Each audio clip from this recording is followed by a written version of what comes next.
Excelente tarde, bienvenidos. Aquí estamos de nuevo en su programa Conciencia Educativa, en este riquísimo martes, licenciada, 26 de febrero.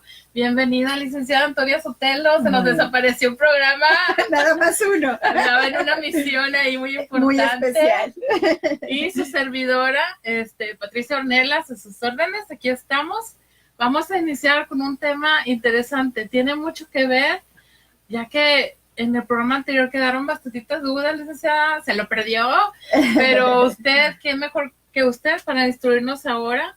El programa pasado estuvimos hablando de Asperger. Pues vamos a seguir aprendiendo. Vamos a seguir aprendiendo, Así vamos es. a seguir comentando y vamos a hablar del autismo. Así es. ¿Cuántos casos no vemos ahorita en la actualidad de personas con autismo y que tal vez a lo mejor ni siquiera fueron tratadas? ¿Y qué pudo haber pasado si desde un principio Así es. se hubiera hecho la detección adecuada, licenciada? El autismo se puede detectar, puede aparecer a manifestarse desde los primeros 3 años de vida. Así es, ahorita está clasificado como un trastorno del desarrollo, es decir, que hasta 2 años, 2 años y medio, incluso algunos niños hasta los 3 años, todo su desarrollo parece dentro de lo esperable, pero luego empiezan a notarse estos cambios, donde empiezan a tener dificultad para relacionarse, empiezan a tener esta dificultad para conectar con la otra persona. Con la realidad, con los demás. Bueno, vamos a ahondar para definir exactamente qué es autismo. Uh-huh. El autismo es un trastorno, como lo acabamos de mencionar. Así es. En donde la persona batalla no va a tener, se siente inmiscuida en un solo mundo interior. Así es. Se aísla por completo de los demás, está exageradamente, lo estamos haciendo a modo de que lo entendamos todos, uh-huh, sin tanto concepto tan complejo. Así está concentrada en su mundo, está concentrada en su universo, y no está conectada con lo que está pasando en su entorno.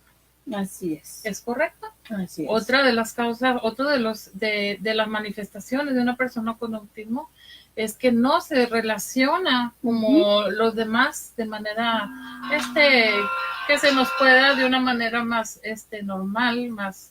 Ellos también batallan mucho para socializar. Así es. Y pues vamos a ver otra de las cuestiones también vemos lo de las rutinas, los patrones.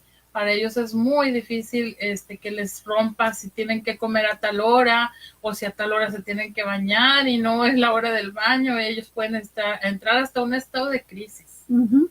Es por esta cuestión de la hipersensibilidad que tienen ellos ante los estímulos. He dado yo con algunos videos ahí en las redes sociales donde hacen una analogía, ¿no? Que un ruido que para nosotros no puede causar gran molestia, para ellos, vamos a decir que si nosotros lo escucháramos en una escala del 1 al 10, nosotros lo escuchamos en un 1, estos niños lo escuchan en un 10, entonces para ellos es muy molesto ciertos ruidos o ciertas circunstancias. O sea, son hipersensibles. Así es. A varios estímulos, uh-huh, los perciben de otra forma. Así es. Y entonces ahí es donde... ¿Perdón? Y cada niño puede tener esta hipersensibilidad ante cosas diferentes, ¿sí? De hecho, el autismo y todas las variantes que puede haber, todavía es un tema muy poco investigado, muy poco explorado. Realmente yo les digo a mis alumnos en clases, es un área donde poder investigar. Es un área prácticamente virgen en ese sentido en la investigación. Sí, pues está básicamente que no se determina exactamente las causas que originan el que una persona nazca con autismo o no. Están basados básicamente, ellos se inclinan que son patrones de herencia genética, pero no está confirmado. Aún no hay investigación que respalde completamente esta Sí, o sea, hipótesis. No está completamente comprobado. Ajá. Y yo creo que es importante tocar esa parte, porque normalmente sucede con cualquiera que somos papás, que si el niño se enferma, que si el niño esto, que si el niño otro, ¿de quién es la culpa? Normalmente así reaccionamos y así respondemos. Y es que de tu familia y es de la mía. Aunque hubiera genética, pues uno no decide lo que el niño va a heredar de nosotros o no.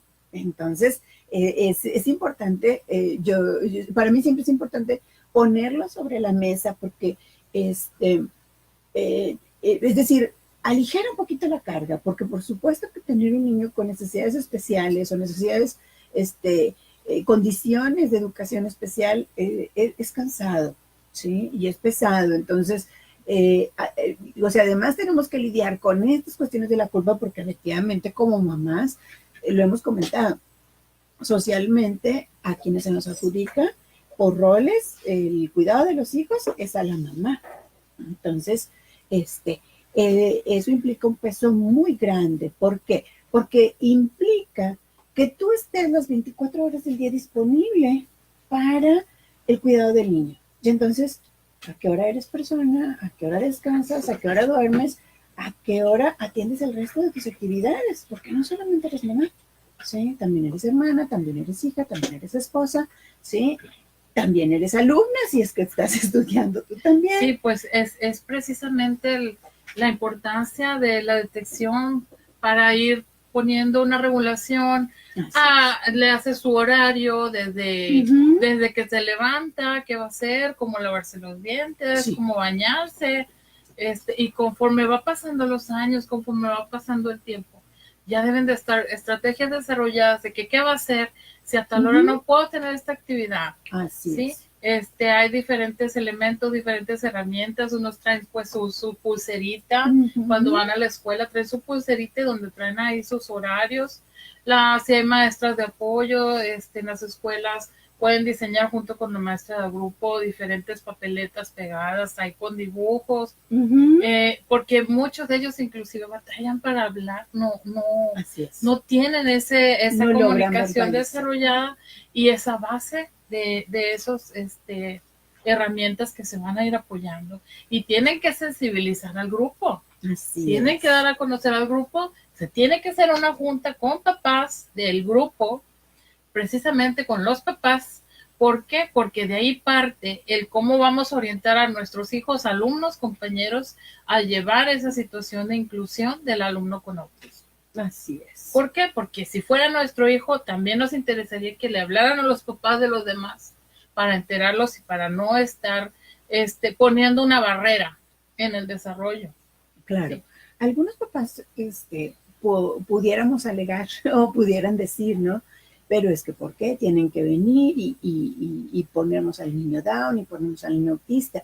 Lo que pasa es que yo creo que en este momento las iniciativas de incluirlos son buenas en el sentido social, ¿sí? Y ya lo hemos dicho en otro momento, no hay la infraestructura, no hay la capacitación, pero aún así desde una perspectiva social es bueno incluirlos porque es justamente a través de la convivencia que vamos a aprender, ¿sí? Aprender de cómo es que reacciona un niño y de las particularidades que puede tener cada caso. Y es parte de la formación y de la responsabilidad que tenemos con nuestros hijos, porque en el paso de la vida ellos deben de saber cómo ser sensibles, cómo nunca dejar de ser humanos. Así es. O sea, es un ser humano, no es una cosa rara, no es un fenómeno ni nada. Es una persona con derechos, con sentimientos, con ganas de vivir, con sueños, con proyectos, solo que tiene una condición diferente a los demás. Una forma de comunicación diferente, porque finalmente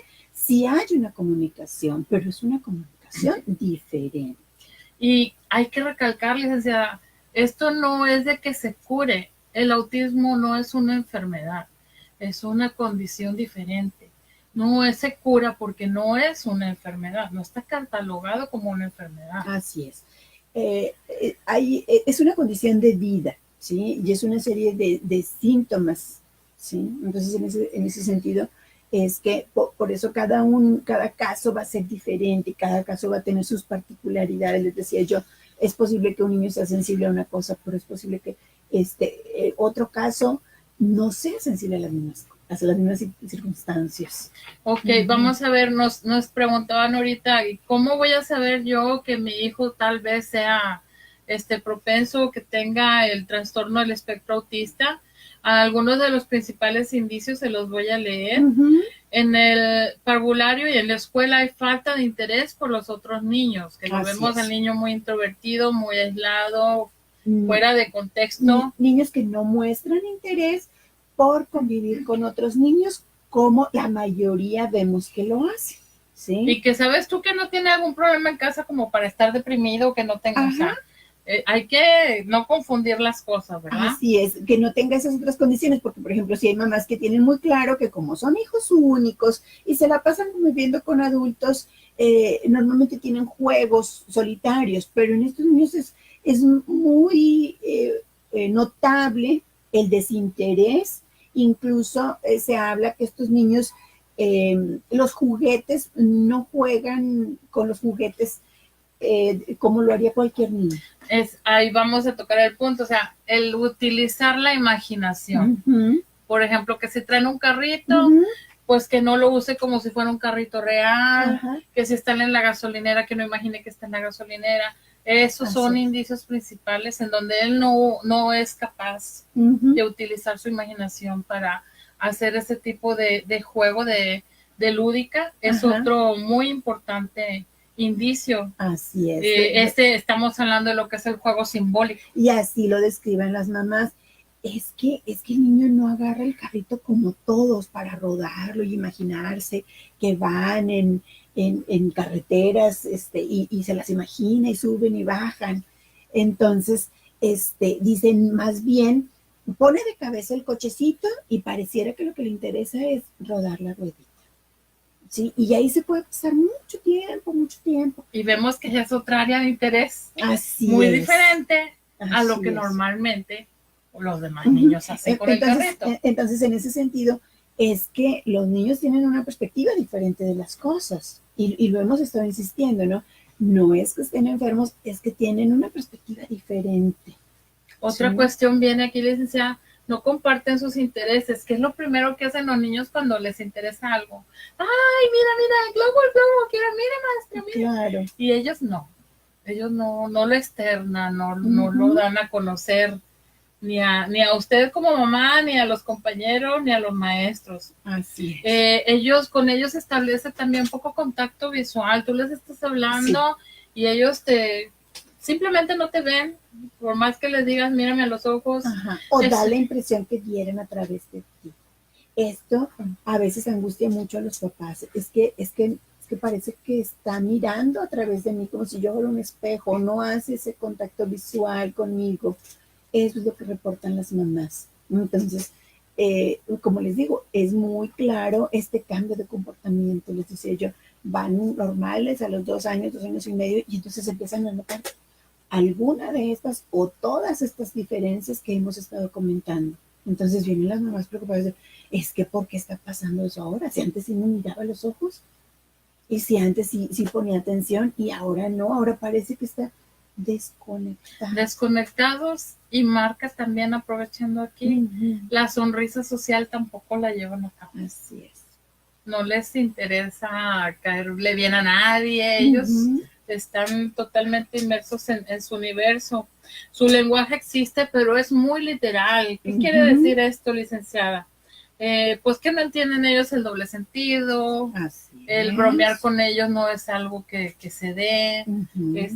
Los chistes en doble sentido, pues obviamente no van a formar parte, no los comprenden, ni ellos lo toman todo literal. Así es, incluso hay algunos que hablan en lenguaje de telegráfico, le llaman, si no mal recuerdo, donde dicen solo grupos, algunas palabras, es decir, no usan conectivos, no usan artículos, o bien se pueden referir a sí mismos como tercera persona. Bueno, de hecho, cuando no tienen el lenguaje desarrollado, con lo que ellos se comunican mucho son con las llamadas ecolalias. Así es. ¿Qué es eso? Es una palabra que ellos repiten mucho. Por ejemplo, si un niño iba con su papá en el carro y todos los días a tal hora pasan por la fábrica donde está el pan Bimbo, donde hacen, ay, perdón, ya dije marca,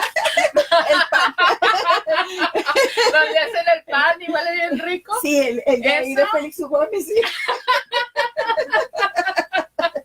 El de los hijos.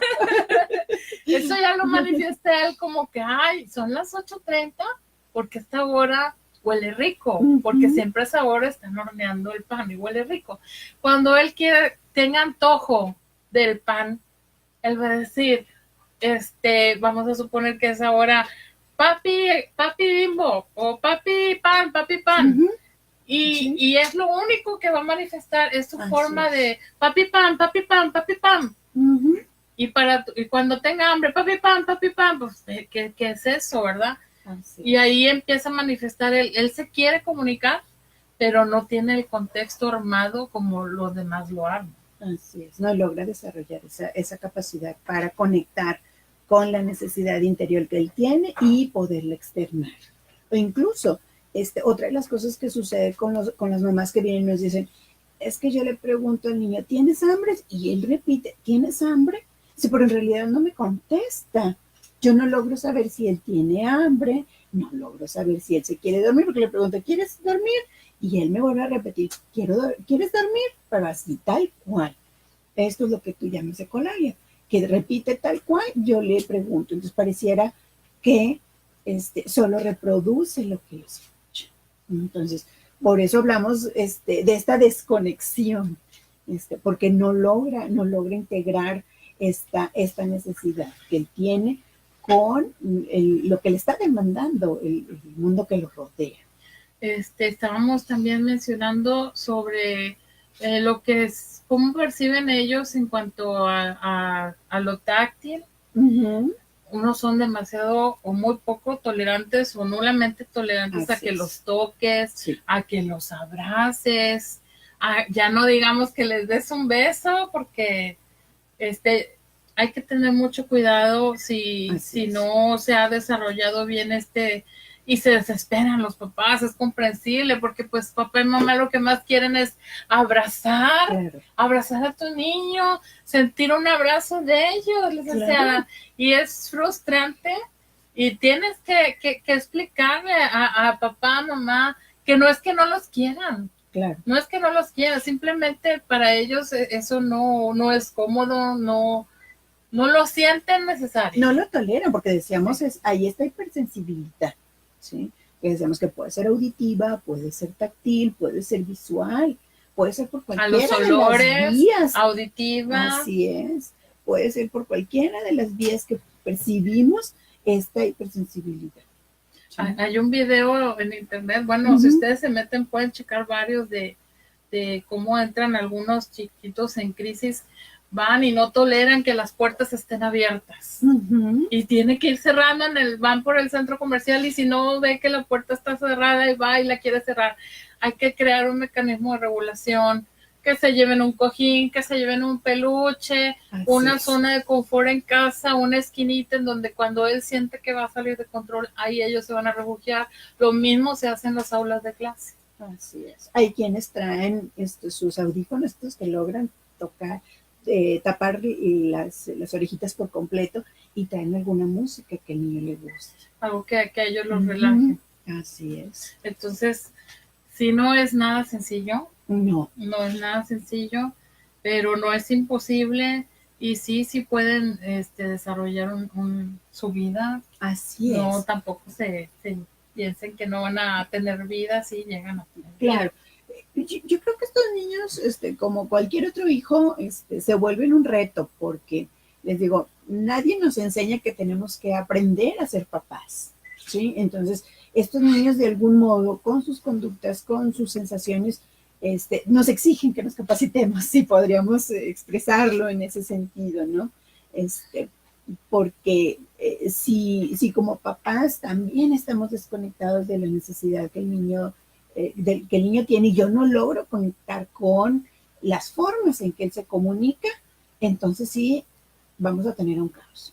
Sí, porque hay un proceso como todo, ¿verdad? Cuando te dicen que tienes una enfermedad grave, en otros ejemplos te dicen tienes cáncer, primero lo niegas. Claro. Oye, no, espérame, no es cierto, está No es más, cierto. chécale bien, ¿Cómo me me va hizo a bien pasar los eso a mí? estudios, Ujú. porque a mí, no, si yo me cuido, etcétera. Entonces, si hay un proceso, son unas etapas que los papás tienen que pasar para asimilar. En algunos es antes, es menos tiempo, en otros no. A veces regresas, Sí. a veces avanzas y luego otra vez te regresas a la negación. No. Así es, porque es todo un proceso. Es un duelo. Y va a ser diferente en cada uno de los papás, ¿sí? Tampoco se extrañen que de pronto la mamá es bien entrona para llevar al niño a una actividad y a otra, y el papá es completamente desconectado porque son procesos diferentes, ¿sí? Y qué bueno que haya un papá que pueda conectar con la necesidad del niño. Y así sucede con el resto de la familia. Ok. Sí. Mire, licenciada, nos estaban comentando aquí por Facebook, Víctor Manuel, ¿qué hacer cuando en la escuela la maestra de apoyo considera que el alumno tiene los síntomas de un niño autista y los padres de familia dicen que es un niño chiflado? ¿Qué vamos a hacer en estos casos, licenciada? Hay que mandarlos. Porque si está la duda, hay que corroborar y entonces hay que guiar a esos papás. Se tiene que hacer un citatorio, ambos papás. Sí. Si no, si hay abuelitos, abuelitos. Si se hacen los citatorios y los papás no van, pues tiene que entrar trabajo social. Sí. Hay un cuestionario que se pone en primera instancia, hay un cuestionario que se pone para maestros, viendo ellos el comportamiento del alumno. Hay otro cuestionario que se pone para papás y hay otro cuestionario que se pone también al alumno, ¿sí? Pero básicamente es muy fácil detectar el autismo por medio de los maestros. Sí. Y ya si está la maestra de apoyo, con más razón, que está preparada para educación especial, para este tipo de situaciones. Hay que ir a la casa, hay que hacer labor de trabajo social, hay que hacer los estudios, invitar a los papás, que es por el bien del alumno, agotar todas las instancias posibles, porque pues si no también puede entrar ya lo que es alerta temprana por parte de la escuela. Así es. De no atender las necesidades del alumno. Es una necesidad del alumno a la salud, es un derecho de ellos a la salud. Así es. Y como es menor de edad, tienen que entrar ahí los papás. Así es. A cubrir esa necesidad. Incluso, vamos a suponer que nos fuéramos al otro extremo, donde de plano los papás ya se habló con ellos, no entienden porque vamos a suponer que estén en una etapa donde no lo aceptan, no pueden, pero si esa etapa se está prolongando, porque no sé si él es maestro o maestro. Ok. Entonces, si fuera ese el caso, donde ya se habló con los papás o ya se les citó y no vienen, como dices tú, lo que seguiría sería mandarle a hacer una visita domiciliaria, suponiendo que la escuela no tenga visita domiciliaria. Al papá se le cita, no va.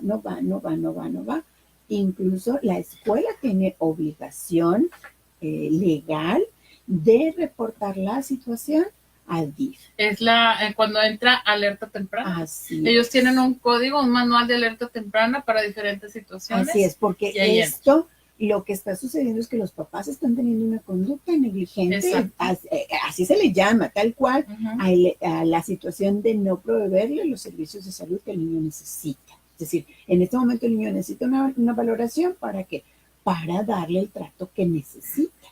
¿Sí? Entonces, si los papás no lo están proveyendo, ellos están teniendo una conducta negligente con su hijo. Y si te dicen los papás es que no tenemos dinero, es que no, hay instituciones que tienen los servicios, que son sin costo, la misma maestra de apoyo tiene un listado, se le llama eso canalizar al alumno a las instituciones en donde le pueden dar la atención para los estudios que requiere. Así es. Y si los papás no están contentos, ellos tienen todo derecho a buscar una segunda, tercera, cuarta opinión, porque es normal y en estos casos se da mucho. Así es, pero de que los papás están obligados a llevar al niño a revisión, están obligados. Y decíamos, suponiendo que los papás no lo lleven, el Estado, en representación del DIF, puede tomar la decisión incluso de quitar los niños, por supuesto.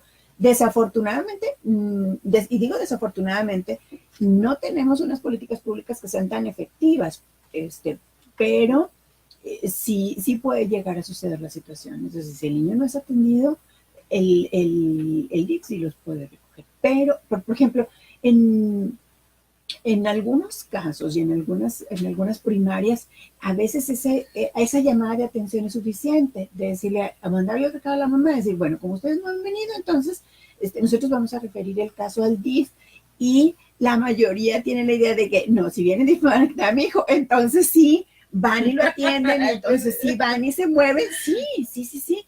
A veces necesitamos esas cachetadas de realidad para entonces movernos, porque es cierto, muchos papás nos puede impactar y nos puede doler, porque les digo, el que venga un diagnóstico así nos derrumba castillos que nosotros hacemos desde que nos imaginamos tener desde hijos. Antes de nacer el niño tú ya le tienes planeado, ay, va a ser ingeniero como su papá y va a ser arquitecto.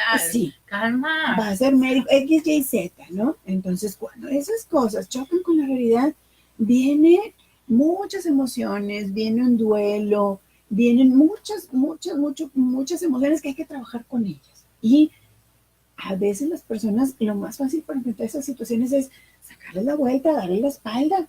Entonces, y pretender que se van a desaparecer. Ay, al rato se les olvida. Sí. Al rato se le pasa. Sí. Oh, no, está chiflado, como dice que maestro, y sí tienden a pensar. Así es. Pero no. Y felicito al maestro Víctor, porque también nos hemos encontrado con casos donde la mamá es la que dice, oiga, es que yo veo diferente a mi niño, oiga, es que algo le pasa, y se acerca a la escuela a buscar información, y la información no la encuentra en la escuela, tiene que irse a otros lados a buscar. Entonces, felicitaciones para el maestro Víctor, sí, y para todos los maestros que son, bien así es, que son involucrados y que son entregados con sus alumnos, porque les digo, hemos visto casos desde los dos lados. Entonces, felicitaciones por eso, y no quitar el dedo del renglón con esa mamá, con la pena, pero no, pues son vidas.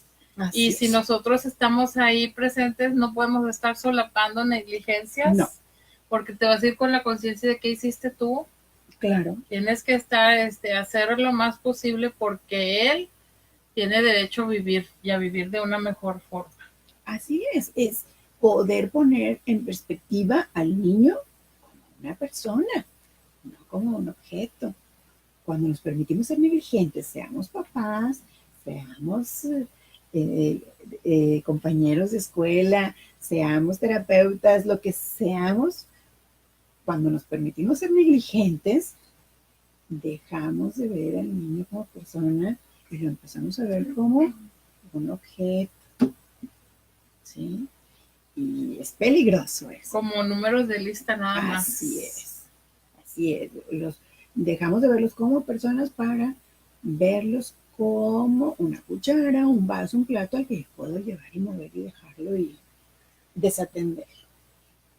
Otra cuestión, licenciada, presentan intereses inusuales, además son repetitivos y no compartidos. Así es. Ese es bien fácil de detectar. Sí, pueden tener conductas estereotipadas o repetitivas, y esas pueden ser motrices, por ejemplo, movimientos de manos, movimientos de cuerpo. Estarse balanceando. Así es. Está pataleando. Que hay que compartir el balón y no lo comparte. Y hace todo una escena. Y no es que esté chiflado, es que él no quiere compartir porque es su balón, es su mundo, y yo quiero estar con mi mundo en mi balón. Así Ustedes no están en mi mundo, no necesitan porque quieren mi balón. Claro.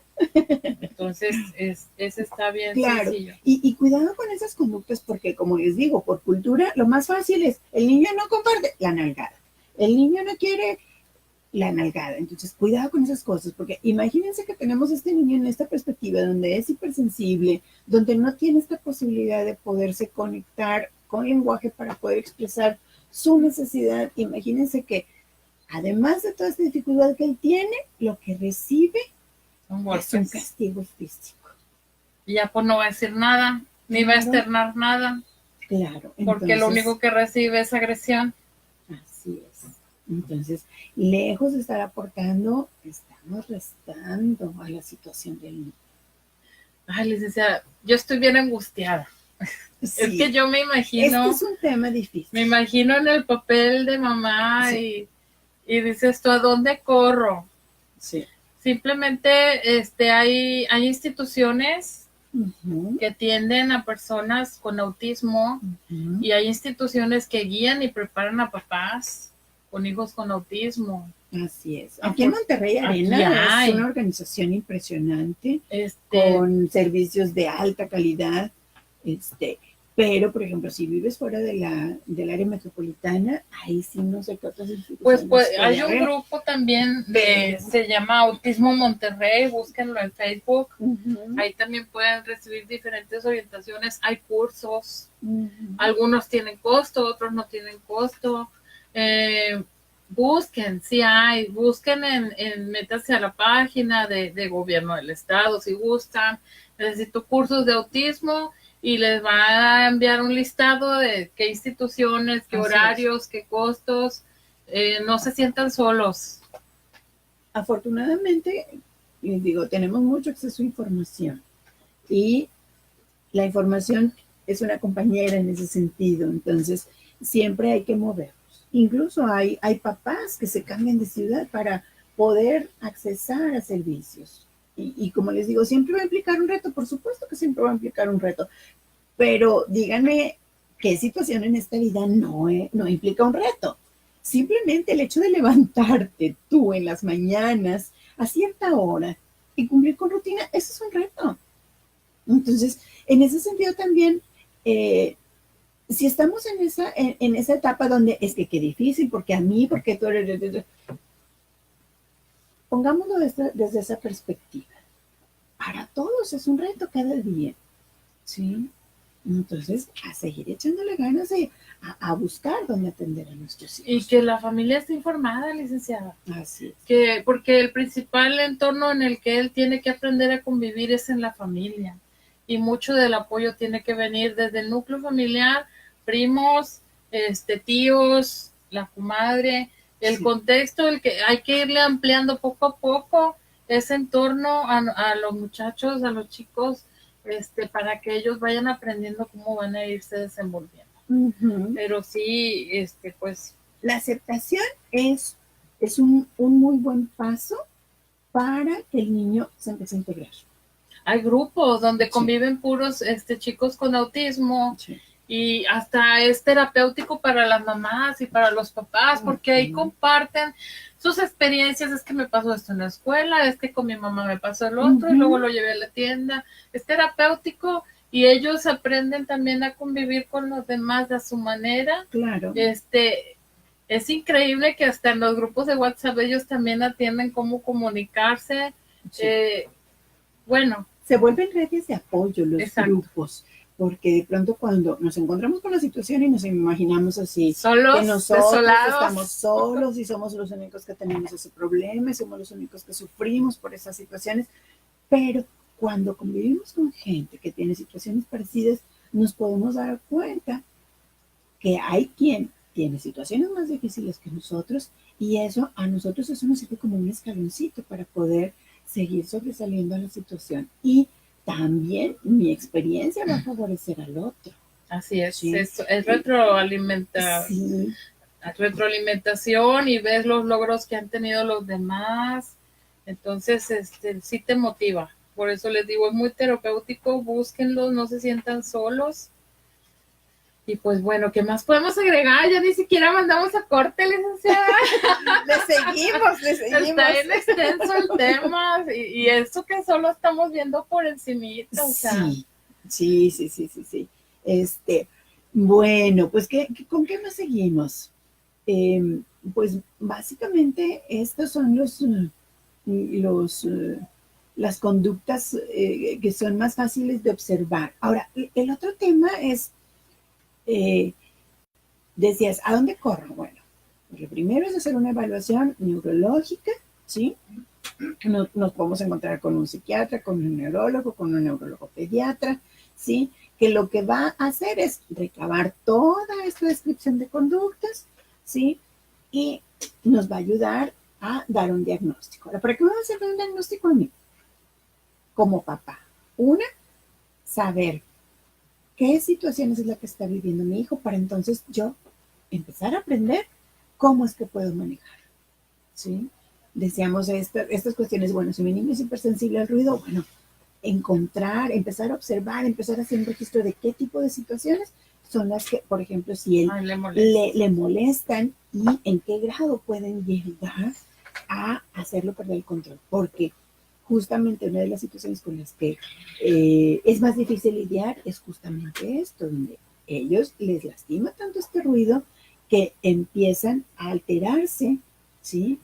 Y eso puede ser bien difícil para los papás contener esas situaciones. Entonces, porque se sienten a la vez impotentes de estar experimentando encima la crisis de su hijo y ellos impotentes de no saber cómo regularla. Así es.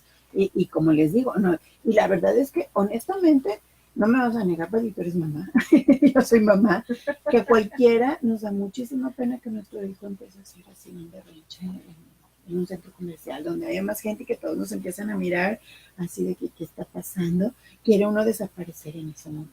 No, quieres apagar todos los focos que le molestan, quieres cerrar todas las puertas, es tan difícil, pero si tú misma te sales de control, pues ¿cómo esperas que tu hijo permanezca en equilibrio? Hay que calmarnos, hay que regularnos primero nosotros. Lo hemos dicho en diferentes temas.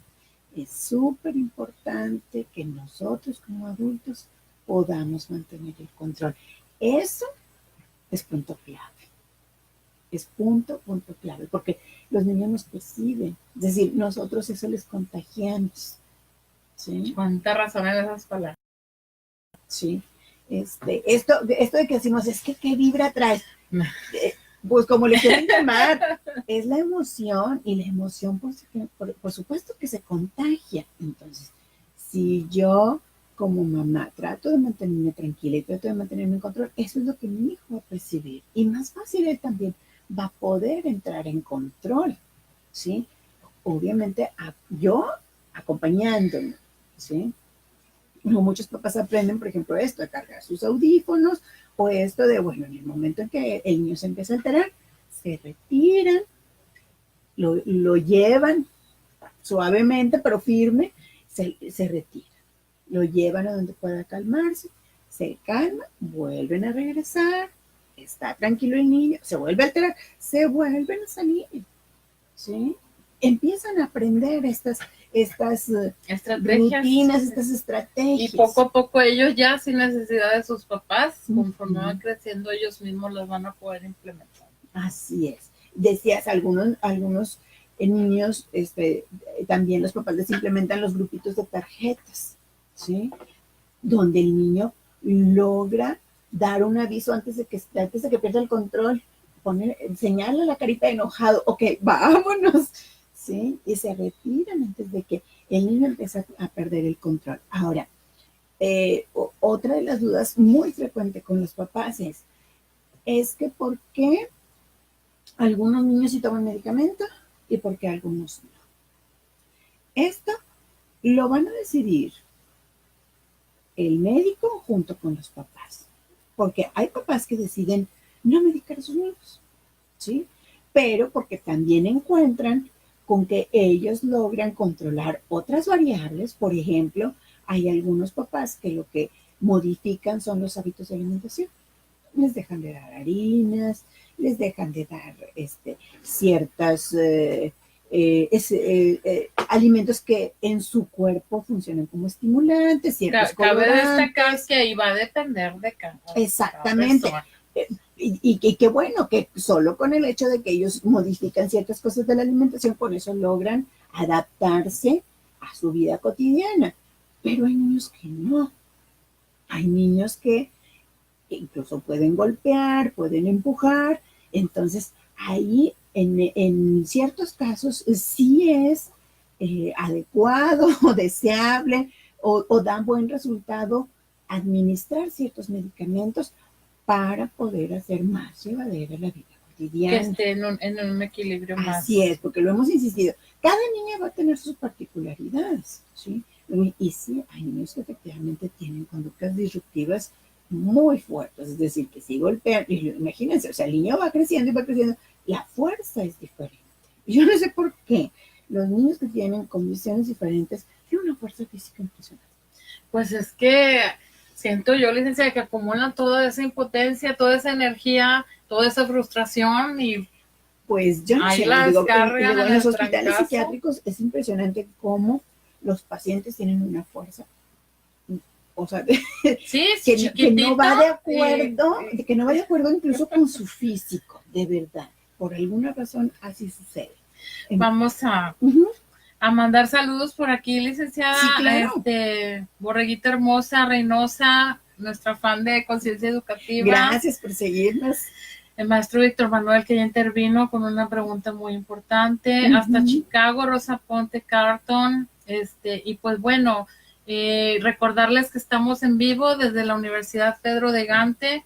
Los 3 campus donde estamos transmitiendo es la unidad Constituyentes, está también la unidad Lindavista y la unidad La Fe. Les recordamos, licenciada, que contamos con bachillerato, así es, cursos de inglés, tenemos también la licenciatura de la lengua, hablar inglés, tenemos maestrías y una diversidad de licenciaturas para que ustedes vengan a la Universidad Pedro de Gante y se preparen para este tipo de situaciones. Imagínate que estás ahí ya frente a grupo y tienes que tener conocimiento, tienes que seguirte preparando. Un profesionista actualizado es siempre súper cotizado en todos lados. Así es. No sé qué podemos decir, licenciada, se nos agotó el tiempo. No es cierto. Y estamos, pero que bien...